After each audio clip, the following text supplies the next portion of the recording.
Japan is often listed among the safest countries in the world, a place where crime feels almost alien. But that sense of security can be deceiving, because when violence does erupt in the land of the rising sun, it's rarely ordinary. In societies where homicides are rare, the few incidents that do occur often involve exceptional motives and exceptional brutality, the result of years of repression, isolation, or quiet desperation finally breaking loose. Today, I'll be diving into a case that left Japan reeling: the Kato family murders, retracing the timeline, plotting the layout of the area, and examining the leading theories in an attempt to shed some light on one of the nation's darkest mysteries.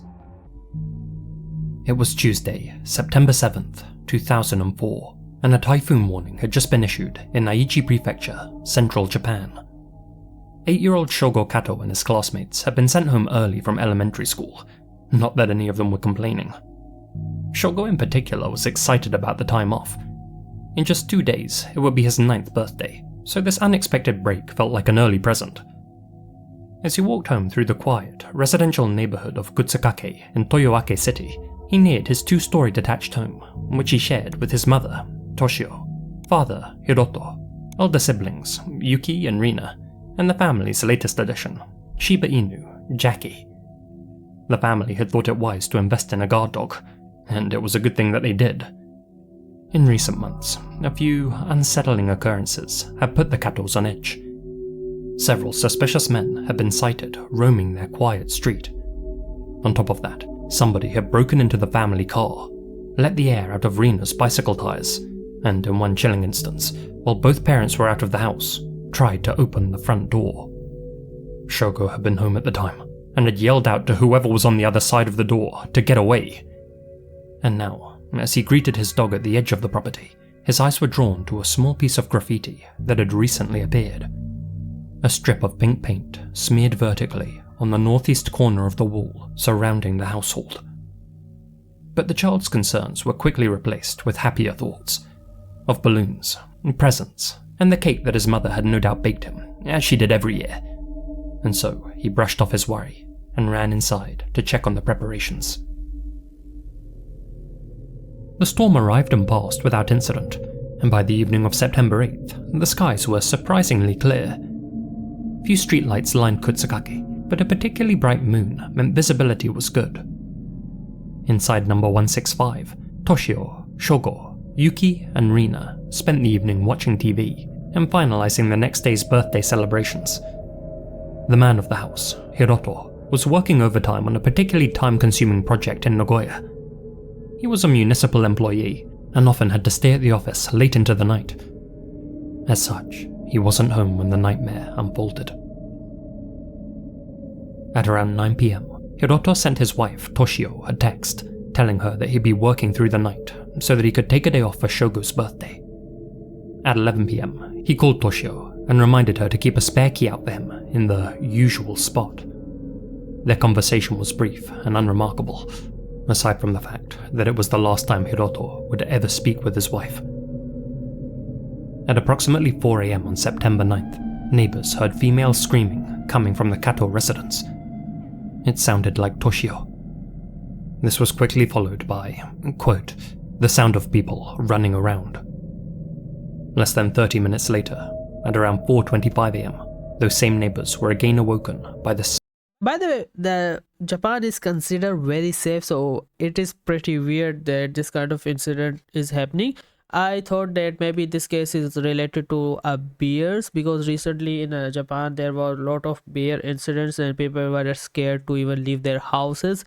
So I was like, maybe this case is related to that, and maybe the bear has attacked some family member and that's why they were scared. Because normally the cases of murder or other type of stuff in Japan is very rare. SA happens a lot in Japan, especially in populated areas, but let's see what is behind this case. Smell of smoke. The Kato house was on fire. Hiroto's brother, who happened to live nearby, contacted Hiroto on his office line and told him to come home immediately, saying his home was ablaze and his loved ones were nowhere to be seen. Hiroto immediately began making the hour-long journey back from Nagoya. As soon as he arrived, he began rushing towards his smoke-filled house, desperately calling out for his family, but firefighters managed to hold him back. The fire was finally extinguished at sunrise, and had burned so fiercely that the steel columns of the home had bent. When it was safe to do so, investigators entered the building, which, in their words, was as hot as a sauna.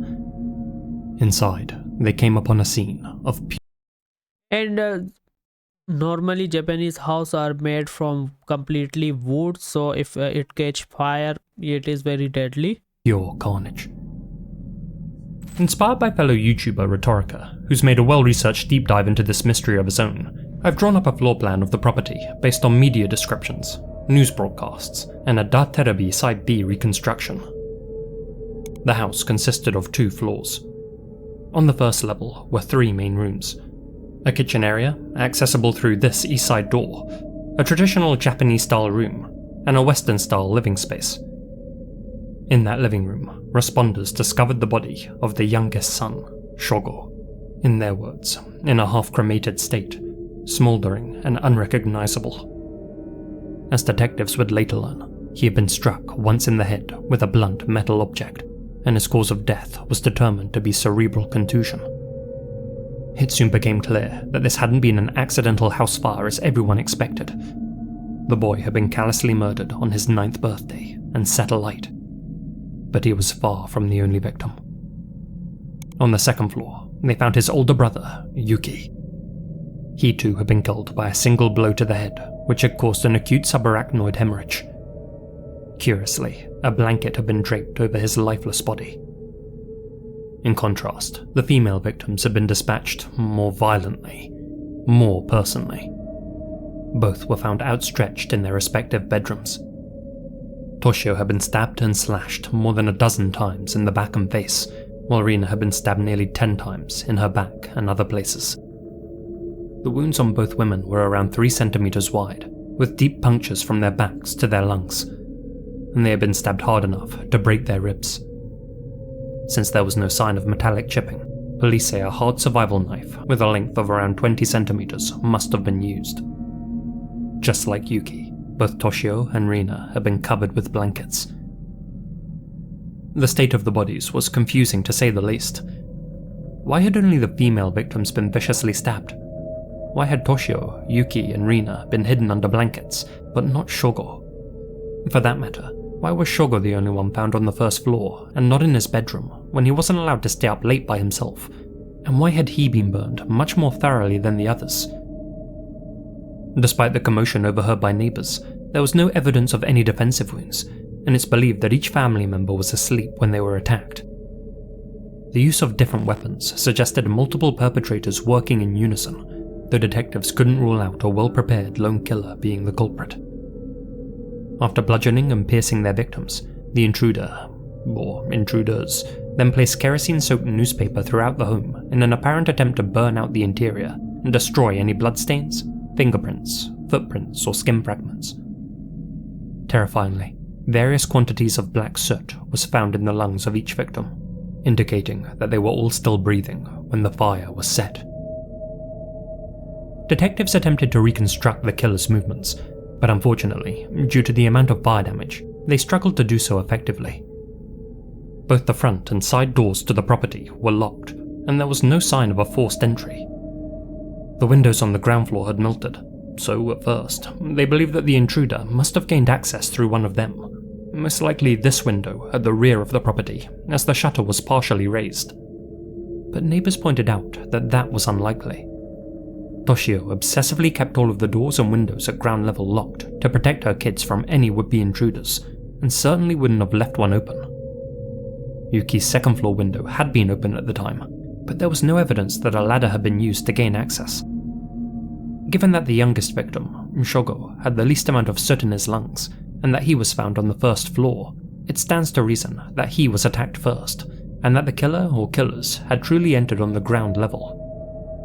Toshio had kept a secret key out in the storage shed, as per her husband's request, but investigators found it in the exact same spot where she had left it. So they don't use that key. Maybe they have a clone key, or maybe they decided to go and unlock it with different technique. just like how the lock pickers open it? Killer had used it. He had put it back very carefully as to confuse the investigation, and had locked the door behind him before fleeing into the night. Investigators initially thought that this was a home invasion gone wrong, with the pink paint being used to mark the property out. But they struggled with the lack of motive, and there had to be one, because this house hadn't been selected at random. It was surrounded by a maze of roads, other residential buildings, and farmland, in a quiet area far from the town centre. That's to say, the Katos had been intentionally targeted by someone familiar with this area. But the family had received no direct threats prior, and though a few drawers had been opened, the only item stolen from the home was the dog's collar. Why kill the sleeping occupants, only to run off empty-handed? The only rational explanation is that whoever snuck into the Kato home in the early hours of September 9th did so for one reason, and one reason only: to kill everyone inside. The sheer brutality and effort made to cover up the crime indicated that this was a meticulously planned hit. The person or people responsible had come well prepared. For instance, Luminol revealed no traces of blood outside the property, indicating they had brought a spare change of clothes with them so that they could burn their blood-soaked outfits at the scene. Neither of the weapons were ever found. No cameras captured their movements. They were in and out within 30 minutes, and they had brought their own kerosene to ensure that none of their DNA got left behind. This was a near-professional job, and without a witness, it would be hard to pin it on anybody. And frustratingly, the sole survivor who could actually shed some light on this mystery wasn't talking. Not because he didn't want to, mind you, but because he couldn't. The Kato family's dog, Jackie, had been found cowering under their car in the driveway, no doubt having witnessed the nightmare unfold. As one detective put it, "I often seriously wonder how great it would be to be inside that dog's eyes and brain." Yet ironically, it was Jackie's silence that gave investigators their strongest lead. The Katos had been training Jackie to be a guard dog, keeping him by the front entrance during bedtime hours. Shiba Inu are a particularly alert breed, and as expected, Jackie would always bark whenever a stranger approached. On the night of the slayings, though, the locals hadn't heard so much as a peep out of him. So was the people who they know were the killer, or maybe decided to feed something to their dog, that why the dog was sleeping at that time? But still, if we look at the situation, that killer would have decided to kill their dog, and it was not a big deal for them. So there is a huge possibility that the people who killed the family are the people they know who they are, or maybe they frequently visit this house, so that why their dog decided to don't even do anything to alert other people. Yet somebody had unchained him by removing his collar. Someone he either trusted enough or feared enough not to bark at. With that in mind, the detective's attention turned towards his master. Hiroto Kato had always been regarded as a caring family man and doting father, but when investigators began digging into him, they discovered that he had actually been living a double life. Though it's true Hiroto often arrived home late from work, it wasn't always because of overtime. After clocking off, he would often visit upscale hostess clubs with colleagues and chat with beautiful women for hours on end, spending tens of thousands of yen per visit, and often sending his favourite hostesses additional money as gifts. As he would later admit, he'd become obsessed with, quote, escaping into a glamorous place that wasn't available to him at home. It was later rumoured that Hiroto had become romantically involved with a young Filipina who was working at one such club. According to some reports, he had become deeply infatuated with her, to the point that he was considering divorcing Toshio and starting a new life. Some sources claim that he spent a significant amount of money on her, as much as 400,000 yen per month. Whether or not this woman reciprocated his feelings is unclear, as many hostesses engage in papakatsu, in English, gold-digging behaviour. Yeah, because they are pretty sure they are there to just suck you dry of your money and other stuff. You know what I mean by that? So yeah, they are not there to love you. As I mentioned in my ID Sato coverage, many of these hostesses enter into relationships with customers for monetary gain. But it was clear to investigators that on Hiroto's end at least, the emotional investment was real. The strain this placed on his marriage was significant. Toshio had allegedly confided in a friend about Hiroto's coldness and absence. Some even claimed that she suspected the affair because Hiroto never seemed to have any money anymore. Hiroto's relationship with his children, especially the older two, had reportedly grown distant too. But was there actually any evidence that he was behind the familicide? Well, just 20 minutes before the female scream was heard coming from the Kato household, at 3:40 AM, a truck driver spotted a blue passenger vehicle roughly 200 meters from the crime scene. The trucker was struck by the fact that it bore an Owari Komaki license plate, the same area where Hiroto's workplace was located. That seemed unusual at such a late hour. While the inferno raged, firefighters noticed a similar green vehicle with an Owari Komaki plate drive past the Kato house, with a man in his 30s or 40s at the wheel. Could this have actually been Hiroto? Well, probably not. Hiroto actually had an alibi. Not only were his plates not Owari Komaki, as he didn't actually live in Nagoya, but one of his co-workers confirmed that he was indeed at the office when the nightmare took place. Something this co-worker may have been covering for Hiroto, perhaps to hide the fact that they were both at a hostess club, but I guess working on a project at 4 AM isn't that implausible, given Japan's slightly over-the-top work culture. It's also worth remembering that Hiroto's brother contacted him on his office number rather than his personal phone, seemingly confirming that he was indeed an hour's drive away in Nagoya, though there's no information about whether the police actually looked into his call records. Despite lingering public suspicion, Hiroto was never charged. Not in connection with this case at least. So was he involved in another case? In 2005, 1 year after the loss of Hello? Yeah. his family, Hiroto Kato was arrested on charges of fraud and embezzlement. He had reportedly stolen over 10 million yen from his company, money which he blew on his favorite hostess. So both of them were involved with the hostess, and I don't know why you are spending this amount of money on girls especially. Court, he pled guilty, his only excuse being that he was a weak man. He was given a suspended sentence, in part because his defense argued that he was treated very roughly by investigators during his interrogation. While questioning him about the embezzlement, they had reportedly tried to get him to confess to his family's slayings, and apparently caused him so much stress that he began stabbing himself in the leg with a pen. Since then, Hiroto has kept out of the public eye, and I don't just mean he turns down TV interviews. Aside from the 2004 funeral, he hasn't turned up to any memorial events for his wife and children, and even refuses to hand out flyers alongside other Kato family members, which obviously isn't a great look. Investigative journalist Miki Kato, no relation, met with him to ask why he doesn't campaign for answers about his family's deaths. He replied, "No matter what I do, I'll still be seen as a suspect. It's the police's job to solve cases. I don't want to cooperate with the police. I don't want to have anything to do with them again.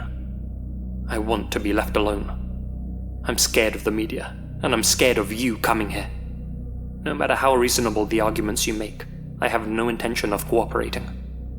I don't care what people out there who don't know me think. I just want those who know me to believe me." Miki Kato has actually been looking into this case since the very beginning, and has been one of the few journalists able to speak with the people involved and those affected. That includes the detectives working the case, and in one article, she brought to light a very bizarre development. About 2 years after the incident, a man referred to as T, who was being interrogated at Aichi Police Headquarters in connection with a different case, suddenly claimed, "I know who the perpetrators of the Toyoaki case are."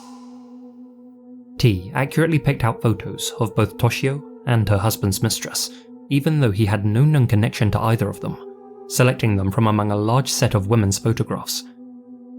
He named 4 or 5 individuals as the perpetrators, including Yakuza members and foreign nationals.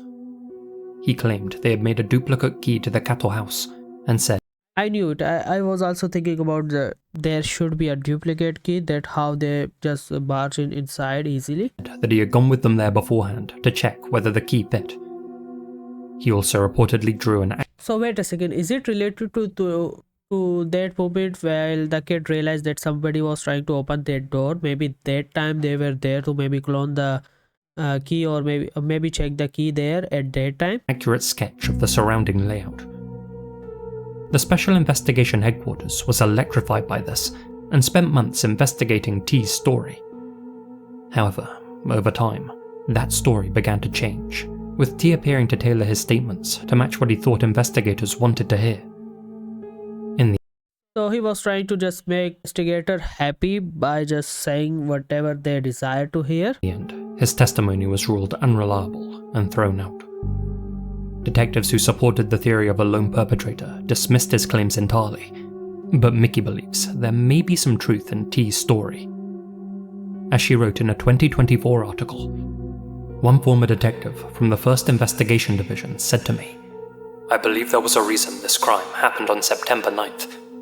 I can't say more than that." Then he warned me, "Don't get carried away and dig too deep. You might get yourself killed." And with that, he hung up. Why did it have to be on the 9th? What was the significance of that date? Mickey's retelling of T's story has since reignited public interest in the case. Online, people continue to speculate why a group of Yakuza might want to wipe out a mother and 3 children. Could Hiroto have angered a gang member at one of the upscale clubs he frequented, perhaps by messing with one of their women, or failing to repay a debt? Could Hiroto himself have been the target, but just so happened to be out that night? Could Hiroto have been the one to hire their services, using the last of his remaining cash? Could a jealous hostess have wanted his wife and kids out of the picture? Since T's story remains unconfirmed, those theories too are nothing more than speculation. Yeah, because it does not make sense that she decided to do something like that, because she already maybe have many more customers. So the part of her trying to kill his wife so she can get some more money is like, no, it does not even make sense. Speculation that the authorities aren't willing to entertain. They've since stated that they want to prioritize ongoing cases rather than past ones. The Kato house was preserved for a time, in case forensic breakthroughs meant new evidence could be recovered, but it was later demolished due to structural damage, young vandals compromising the scene, and a consensus among detectives that this case will likely remain unresolved. One person who refuses to let this story fade from people's memory, though, is Toshio's sister, a woman who goes by the pseudonym Amami Toshi. From day one, Amami has been determined to avenge her sister, niece, and nephews. She was among the members of Sora no Kai, the organization which successfully campaigned to have the statute of limitations abolished for capital offences, ensuring that killers can no longer run down the clock. She and other Kato family members gather at Kutsukake every September 9th to hand out flyers, spread awareness, and tell those who will listen about the 4 people who can no longer share their stories. Toshio was a devoted mother who, by all accounts, lived for her children, working hard not just as a full-time parent, but as a part-time pizza shop and racetrack employee. Though she struggled to make ends meet, her kids never went without, and she always remained cheerful and gentle. Yuki was a natural sportsman who took part in countless after-school activities, such as karate classes, and who was the captain of the track and field club. He was a superfan of the actress Aya Ueto. After the incident, a class anthology was filled with words that reflected Yuki's character. He was a person with great leadership skills and was full of motivation. In the mummy's words, Yuki lived his 15 years on Earth as if he were rushing through them all at once. There must have been so much he wanted to do, which is why I fear he can't rest in peace. His soul must be wandering. His old karate teacher, M-sensei, was extremely affected by the death of his student. The violence that befell him was far beyond anything M had ever imagined. The suddenness, the unexpectedness, the impact of the loss. He felt like he had failed his student and considered giving up karate altogether, but decided to continue with a different approach. M-sensei now teaches women and children basic self-defense techniques, with a focus on immediately useful moves when encountering sudden evil, such as training them to instinctively make the correct split-second decisions, to scream, to brush off the hand that grabs you and run away. Like her brother, Rina too was athletic, was a setter on her high school volleyball team, and was a great admirer of Kurihara Megumi, a member of the Japanese national team at the time. She was also musical and creative, and loved playing the piano and making accessories. Like Toshio, she had a nurturing personality, and she often looked after her younger brother, Shogo. Her mummy had hoped that she would one day grow up and fall in love, but she never got to experience that. Rina's passing inspired her best friend, Y, to become a nurse and help save lives as a way to honor her. As for Shogo, even from a young age, he had a sense of justice, a sense that was perhaps inspired by his favorite hero, Ultraman. In a time capsule dug up after the incident, he had left an illustration. On the back, he wrote how he one day hoped to become a police officer. To begin with, a mummy would make offerings of juice to Shogo to commemorate his birthday, but on what would have been his 20th, she began offering him a beer. His best friend grew up to become a policeman himself, and says that they would have been great partners. As for the family dog, Jackie, a mummy took him in. You'll be happy to hear that his life was peaceful from then on. He passed away in 2016. Locals still remember the Kato family.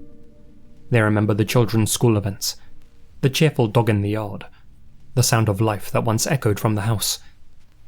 Now it's just an empty lot, one which a mummy visits every year. Hiroto has yet to join her.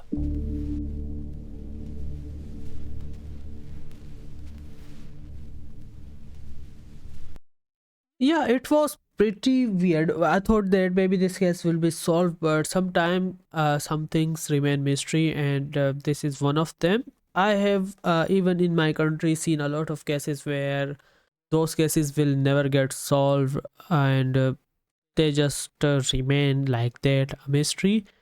Maybe the killer who did all of this maybe someday decided to tell somebody that what they did, but I'm pretty sure that will be after a very long time, and maybe sometime people don't even believe those kind of statements. So RIP for them. And yeah, it was again strange that nothing happened. I think they need to increase the security, especially for areas like this, because if there was a CCTV camera and something was captured around the house, that will be a very big breakthrough to solve this case. And that's it for today's video. Thank you for watching it. I'm pretty sure I don't even add a lot of value into this, but I'm trying to like say whatever is necessary to add, and sometimes I just remain silent and just share the story, because a lot of time you don't have to add input into a video where there is a lot of information, and you don't even know what the information is about, and same happens to me. And thank you very much for watching this video. See you in the next video. Up until then, bye bye.